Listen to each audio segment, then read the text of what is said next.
नमस्कार, मैं हूं नंदिनी चौहान और आप देख रहे हैं चैनल 9 न्यूज। अगर आपने हमारा यूट्यूब चैनल सब्सक्राइब नहीं किया है तो सब्सक्राइब करने के साथ ही बेल आइकन दबाना नहीं भूलें।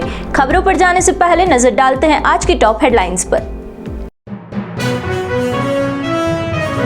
उदयपुर के जल्लारा थाना की खाकी एक बार फिर हुई दागदार। इंटाली खेड़ा चौकी के कांस्टेबल का चौथ वसूली करने की बात का वीडियो हुआ वायरल। क्या पुलिस के आला अधिकारी करेंगे कार्यवाही? मादड़ी क्षेत्र में चलने वाली भूमित क्लिनिक पर लगे लापरवाही के आरोप इंजेक्शन लगाने के कुछ समय बाद ही युवक की हो गई मौत। परिजनों ने इंसाफ मांगते हुए क्लिनिक के खिलाफ कार्यवाही की उठाई मांग।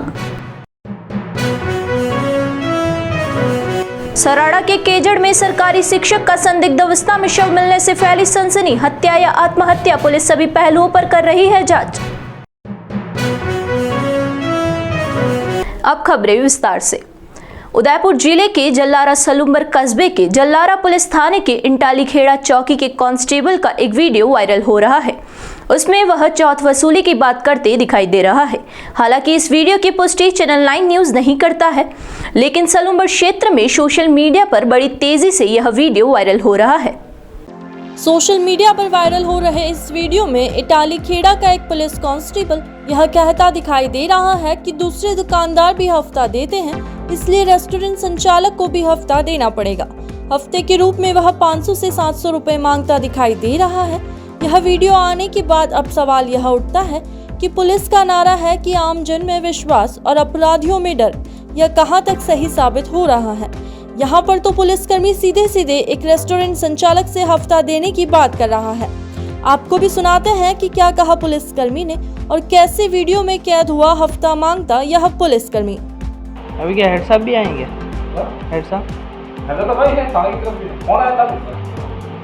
कितना मतलब कितना देना पड़ता है हफ्ता? ये थे नहीं अभी तक आपका ये नहीं। नहीं मतलब थाने में भी देना, आपको भी देना ही हो? हमको तो देना ही है, हमारे चौकी का मामला है, हमारे अंडर में ही है। अब क्या तो कोई बात वो 700 रुपये को दे रहा है, सीधा 700 वाला दे रहा है, 700 दे रहा है, 700 सुदामा वाला दे रहा है। और ये पास वाला कितना? ये दे रहे हैं 500 रुपये हेड साहब को दे रहे हैं, 300 मेल को दे रहे हैं, 800 रुपये ये दे रहे हैं, ये 800 को दे रहा है वहाँ का। मेरा पहले दो महीने दोनों के दे दिया, आपने एक बार नहीं दिए। ग्राहकी भी दी में यार उस हिसाब से ग्राहकी। इसमें अभी तक मैं आया करने आया था। आप खुद देख लो, कभी आए हो देखा? मतलब अभी ग्राहकी ही नहीं।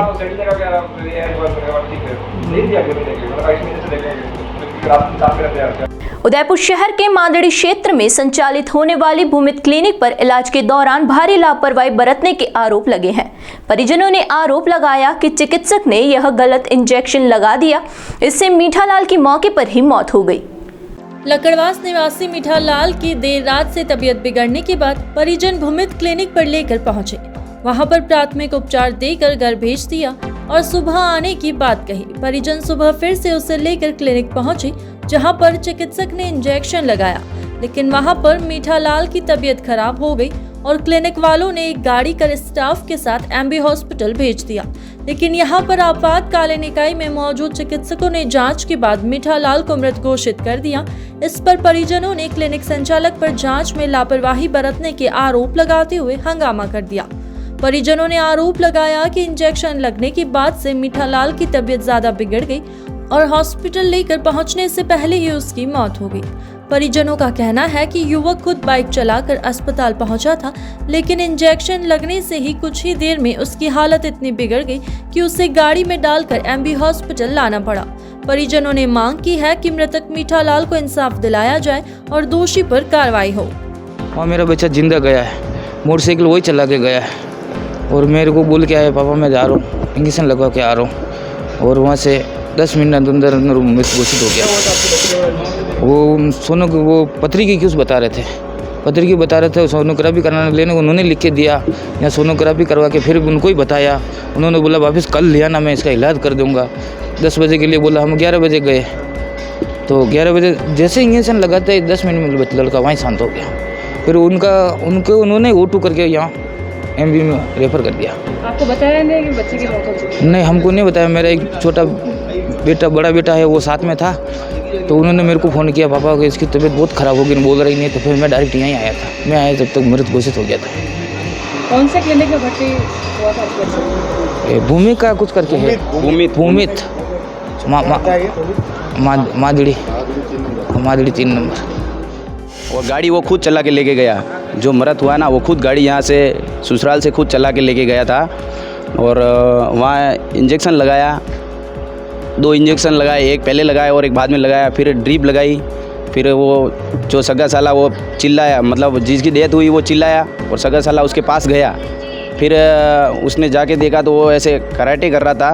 और फिर डॉक्टर साहब ने इसको खुद ऑटो किया और ऑटो का खुद स्टाफ भेजा उसके साथ, तो इसको लेके जाओ MB हॉस्पिटल महाराणा भोपाल जल्दी से जल्दी। और जो रात के डॉक्यूमेंट थे, दवाएं थी, गोलियां थी, सुबह भी कुछ लिखा हुआ था, सब उनके पास ही है। और यहाँ लाया तो यहाँ मृत घोषित कर दिया। उसके बाद हमने सोचा कि पोस्टमार्टम कराएं, फिर केस दर्ज करवाया पोस्टमार्टम। फिर रात को 7 बजे करीब पुलिस प्रशासन हमें दबाव बना रहा है कि पोस्टमार्टम कराओ तुम, और तुम्हारे हिसाब से नियम नहीं बना सकते, मतलब फोर्स कर रहा है पोस्टमार्टम कराने के लिए। हमें 7 बजे बोला। क्लिनिक वाले ने हाँ। डायग्नोसिस आपको कुछ दिया है? कुछ नहीं दिया, उन्होंने कुछ नहीं दिया, हमें दवाई भी नहीं दी, कुछ नहीं दी। और वो उसी समय तुरंत करके दुकान बंद करके चला गया, भाग गया वहाँ से बंद करके। उदयपुर की सराड़ा तहसील के केजड़ गांव में गुरुवार सुबह गांव के ही रहने वाले एक शिक्षक का शव नीम के पेड़ से लटका हुआ मिला। शव मिलने की बात पूरे गांव में फैली, तब सनसनी फैल गई। इस घटना के बाद पुलिस ने मौके पर पहुंचकर शव को नीचे उतरवाया और शव को मोर्चरी में रखवाया। सराड़ा थानाधिकारी प्रवीण कुमार ने बताया कि ग्रामीणों से मिली सूचना के बाद पुलिस मौके पर पहुंची।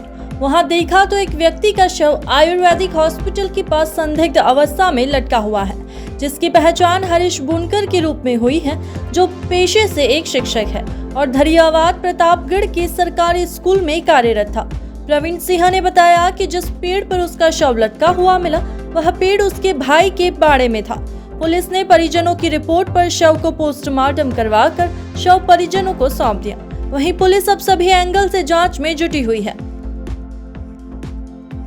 उदयपुर शहर के समीप बड़ी गांव में पीर बावजी के स्थान पर हो रहे रिनोवेशन को लेकर उपजे विवाद के बाद ग्राम पंचायत बड़ी के सरपंच ने अपनी प्रतिक्रिया दी है। सरपंच मदन पंडित का कहना है कि जहां पर रिनोवेशन का काम चल रहा है, वहां पास में राणाजी बावजी का मंदिर भी है और दोनों जगह पर जनसहयोग के कार्य करवाए जा रहे हैं।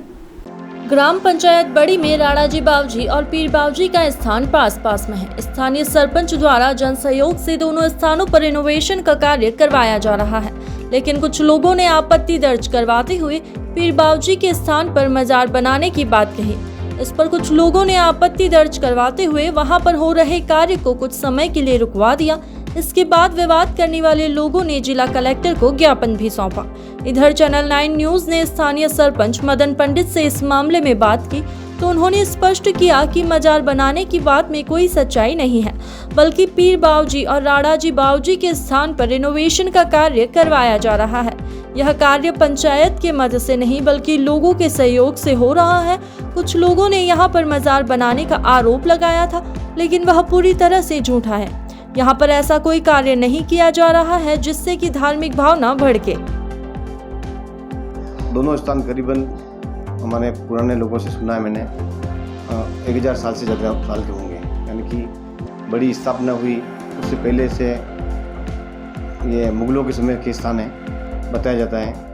हमारे दादा परदादा से हमें भी सुना, उन्होंने भी काम भी पता नहीं है। तो इस पर क्या हुआ कि पूर्व में इन दोनों स्थानों को एक मामला हुआ था उदयपुर में, उस पर तोड़ दिया गया था। तोड़ने वाले व्यक्ति को पता नहीं था कि हम किसकी हिंदू की तोड़ रहे हैं, मुसलमान तोड़ रहे हैं। वो तोड़ने वाले व्यक्ति की जब तोड़ने आते हैं तो उनको पता नहीं लगता, दोनों तोड़ के चले गए थे। तो ऐसी स्थिति में वहाँ पर दोनों स्थानों को ठीक करने का काम किया जा रहा है।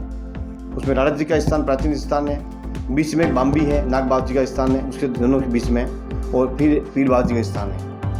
तीनों स्थान है वहाँ पर, लेकिन दोनों स्थान राणा जी का स्थान और पीर बावजी का स्थान दोनों 20-40 फीट के एरिया में है। इस साइड में तो पीर बावजी है, इस साइड में राणा जी का स्थान, बीच में बाम्बी जी है, नाग बावजी का स्थान है। तो उनको उस पीर बावजी के ऊपर पतले 3 सेट लगे हुए थे और इधर जो थे उनके ऊपर कुछ नहीं था। तो उन पर भी हमने ठीक करने का एक काम किया है ताकि एक हो जाए और एक कौमी एकता का परिचय नजर आए। और सबसे पहले कौमी एकता की ऐसी बात वाली बात नहीं मानता, क्योंकि यहाँ पर हमारे मुस्लिम भाई आज दिन तक हमने नहीं देखे उनको आते हुए, क्योंकि मुस्लिम भाई नहीं आते उसका भी कारण है, उनका धर्म नहीं एलाउ नहीं करता है, क्योंकि पीर बाबा जी यहाँ पन्नी लगती है, बाबा जी के नारियल चढ़ता है, नारियल की पूजा होती है, नारियल चढ़ा के हम पूजा करते हैं। इसके अलावा यहाँ पर पन्नी लगती है और 36 कौम के लोग यहाँ पर आते हैं हमारे यहाँ पर, और एक गमिती परिवार इसकी पूजा करता है, और उसके दादाजी भी यहाँ पूजा करते थे, पूरी तरह पीढ़ी उनके पुजारी हैं। आज शादी ब्याह शादी होता है, मांगलिक कार्य होते हैं गाँव पड़ी के अंदर, या दूल्हा दुल्हन जब आते हैं शादी करके तब यहाँ पर आके रोक लगते हैं। बारात जब जाती है घर से, दूल्हा यहाँ रोक लग के जाता है। एक हमारे यहाँ सिस्टम अलग टाइप का है। यहाँ रुकेंगे एक छोटे से ब्रेक के लिए। ब्रेक के बाद फिर हाजिर होते हैं कुछ खबरों के साथ।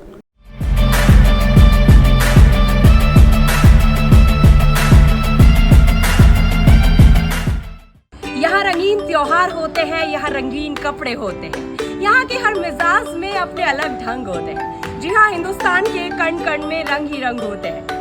खमागड़ी, मैं हूँ रुचिका आपके साथ, और आज हम आ गए हैं वोकल फॉर लोकल को सपोर्ट करने के लिए टू द वेंका पेंट्स के मैन्युफैक्चरिंग यूनिट पे, जहाँ आपको मिलती है wide variety of colours.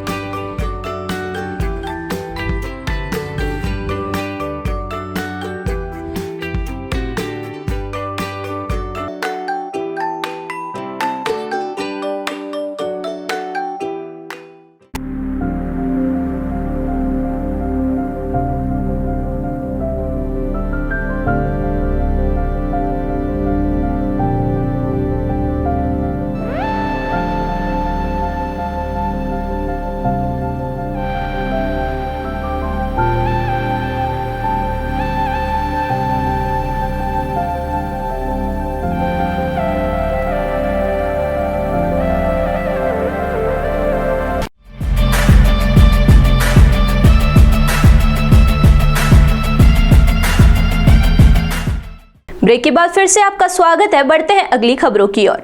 Rajasthan राज्य मंत्रालयी कर्मचारी महासंघ और राजस्थान राजस्व मंत्रालयी कर्मचारी संघ के सदस्यों ने मांग पूरी नहीं होने के विरोध में गुरुवार को पूर्ण रूप से हड़ताल की घोषणा करते हुए कलेक्टर के बाहर धरना दिया। राजस्थान कर्मचारी जिला कलेक्टर संघ के जिला अध्यक्ष सुरेंद्र सिंह चंडावत ने बताया कि यह धरना 11 सूत्री मांगों को लेकर दिया गया है। उन्होंने बताया कि अनिश्चितकालीन हड़ताल के शुरू होने के साथ प्रमुख मांग सचिवालय के समान वेतन भत्ते किए जाने की है। पूर्व में 11 सूत्री मांगों पर सरकार और कर्मचारियों के बीच जो समझौता हुआ था उसे भी सरकार ने लागू नहीं किया, इसलिए उस समझौते को जल्द से जल्द लागू करने की बात कही। आपको बता दें कि कलेक्ट्रेट के कर्मचारियों के हड़ताल करने से कलेक्ट्रेट में होने वाले सभी कार्य बाधित होंगे और लोगों को कलेक्ट्रेट के चक्कर लगाने होंगे। और हमारी 11 सूत्री मांगे हैं। जयपुर में 10 तारीख से जो महापड़ाव चल रहा है उसमें हमने भी कल एडीएम साहब को हमारे सब कलेक्टर वालों ने उस महापड़ाव में शामिल होने के लिए एप्लीकेशन दी है। और हम मांगी हमारे विशेष तौर से मांगे हमारे सचिवालय समान वेतन भत्ता और एक 3600 ग्रेड पे 3600। और तीसरी मांग हमारे तहसीलदार के जो पद है हमारे जो प्रमोशन जो पद होते हैं उसमें 50% हमारे कैडर से 50% भर्ती करने के संबंध में। इस तरह से हमारी 11 मांगे हैं। कार्य का बहिष्कार भी कर रहे हैं। आज से हम सामूहिक अनिश्चितकालीन हड़ताल पर आज से। मुख्यमंत्री अशोक गहलोत के सफाई कर्मचारी की भर्ती की घोषणा के बाद अब वर्गवार आरक्षण का विरोध दिखाई देने लगा है। वाल्मीकि समाज के लोगों ने गुरुवार को कलेक्टर के बाहर प्रदर्शन कर केवल वाल्मीकि समाज के लोगों को भर्ती में शामिल करने की मांग उठाई। पूर्व पार्षद बाबूलाल गावरी ने बताया कि मुख्यमंत्री गहलोत की ओर से की गई घोषणा के बाद सफाई कर्मचारियों की भर्ती में वर्गवार आरक्षण के तहत भर्ती करने का प्रावधान रखा गया, जो कि गलत है। गावरी ने बताया कि पूर्व में स्वायत्त शासन विभाग द्वारा यह आदेश पूर्व में जारी किया गया था। गावरी ने कहा कि सफाई कर्मचारी के पद पर केवल वाल्मीकि समाज के लोगों की भर्ती होनी चाहिए। दूसरे वर्ग के व्यक्ति सफाई का कार्य नहीं करते हैं। ऐसे में गुरुवार को कलेक्टर को ज्ञापन सौंपकर आगामी भर्ती में परंपरागत सफाई करने वाले लोगों की भर्ती की मांग की। उन्होंने कहा कि ऐसा नहीं किया गया तो आंदोलन किया जाएगा। साथ ही वाल्मीकि समाज के सफाई कर्मचारियों द्वारा सफाई का कार्य पूरी तरह से ठप किया जाएगा। मैं माननीय अशोक जी गहलोत साहब को आपके चैनल के माध्यम से बताना चाहूँगा कि 2012 में आपने 30,000 लोगों की भर्ती निकाली थी सफाई कर्मियों की, उसमें 20,000 एक मुफ्त सफाई करने का मामला था। लेकिन आपने 2012 में नगर पालिका नियुक्ति नियम अधिनियम जो बनाया था, जिसमें केवल मात्र सफाई कर्मचारी की भर्ती के लिए परंपरागत लोग जो ट्रेडिशनल लोग हैं उन्हीं को ही भर्ती करने का प्रावधान था। चूँकि इसके बाद ठीक 2014 में समय पर पूरी भर्तियां नहीं हो पाई और बहुत सारी नगर पालिकाओं में भर्तियां रोकी रही, तो 2014 में सरकार चेंज हुई, भारतीय जनता पार्टी की सरकार आई और उन्होंने 2018 में फिर नया नियम बनाया जिसमें वर्गानुसार आरक्षण की व्यवस्था की। उस 20,000 में से 18,000 सफाई कर्मचारी गैर वाल्मीकि समाज के थे, जो आज भी हाईकोर्ट के दिशा निर्देश के बाद आज भी वो सफाई का कार्य नहीं कर रहे हैं। मुख्य मांग क्या है? हमारी मांग यही है कि जो मुख्यमंत्री जी ने 30,000 भर्तियां निकाली है, उसमें केवल और केवल मात्र परंपरागत वाल्मीकि समाज के लोगों को ही लिया जाए। उदयपुर में गुरुवार को जिला कलेक्ट्रेट स्थित सूचना एवं प्रौद्योगिक विभाग के कक्ष में जिला स्तरीय जन अभाव अभियोग एवं सतर्कता कमेटी की ओर से जनसुनवाई की गई। जनसुनवाई में अवैध खनन, अवैध कब्जे, स्कूल में खेल मैदान के लिए जमीन आवंटन, अवैध पानी के कनेक्शन, अतिक्रमण जैसे कई मुद्दे छाए रहे। जनसुनवाई के दौरान एडीएम प्रशासन ओपी बुनकर ने अधिकारियों से लोगों की समस्याओं को सुनने के बाद उसके निस्तारण की बात कही। जनसुनवाई में एडीएम सिटी प्रभा गौतम, नगर निगम आयुक्त वासुदेव मालावत, जन अभियोग व सतर्कता कमेटी के सदस्य सदाम हुसैन, सीएमएचओ डॉक्टर शंकरलाल बामणिया सहित विभिन्न विभागों के अधिकारी मौजूद रहे। एडीएम प्रशासन ओपी बुनकर ने बताया कि इस दौरान जिले भर से आए विभिन्न परिवादियों के परिवाद सुने गए और उचित निस्तारण के निर्देश दिए गए। बुनकर ने कहा कि सरकारी विद्यालयों में आवंटित किए गए खेल मैदान पर अतिक्रमण हटाने के लिए स्कूल मैनेजमेंट कमेटी में विधिवत प्रस्ताव लाया जाएगा और अतिक्रमियों के विरुद्ध एफआईआर दर्ज करवाई जाएगी। खनिज पट्टे के अलावा भूमि पर हो रहे खनन की आगामी माह में मौके पर रहकर ही संबंधित विभाग के अधिकारियों द्वारा सर्वे किया जाएगा। पेयजल परियोजना के तहत जिन लोगों ने अभी तक अवैध कनेक्शन ले रखे हैं, उनके विरुद्ध संबंधित थाने में एफआईआर दर्ज की जाएगी। इसके अलावा कब्रिस्तान और शमशान पर किए गए अतिक्रमण की पूरी रिपोर्ट संबंधित उपखंड अधिकारियों से पुनः मंगवाने के निर्देश दिए गए। इस दौरान विभिन्न प्रकरणों पर चर्चा संबंधित अधिकारियों को निर्धारित समयावधि के मामलों को निस्तारित कर कार्रवाई रिपोर्ट प्रस्तुत करने के निर्देश दिए। एक बार फिर नजर डालते हैं आज की टॉप हेडलाइंस पर। उदयपुर के जल्लारा थाना की खाकी एक बार फिर हुई दागदार। इंटाली खेड़ा चौकी के कांस्टेबल का चौथ वसूली करने की बात का वीडियो हुआ वायरल। क्या पुलिस के आला अधिकारी करेंगे कार्यवाही? मादड़ी क्षेत्र में चलने वाली भूमित क्लिनिक पर लगे लापरवाही के आरोप इंजेक्शन लगाने के कुछ समय बाद ही युवक की हो गई मौत। परिजनों ने इंसाफ मांगते हुए क्लिनिक के खिलाफ कार्यवाही की उठाई मांग। सराड़ा के केजड़ में सरकारी शिक्षक का संदिग्ध अवस्था में शव मिलने से फैली सनसनी। हत्या या आत्महत्या, पुलिस सभी पहलुओं पर कर रही है जांच। तो दीजिए इजाजत और बने रहिए चैनल 9 न्यूज के साथ। नमस्कार।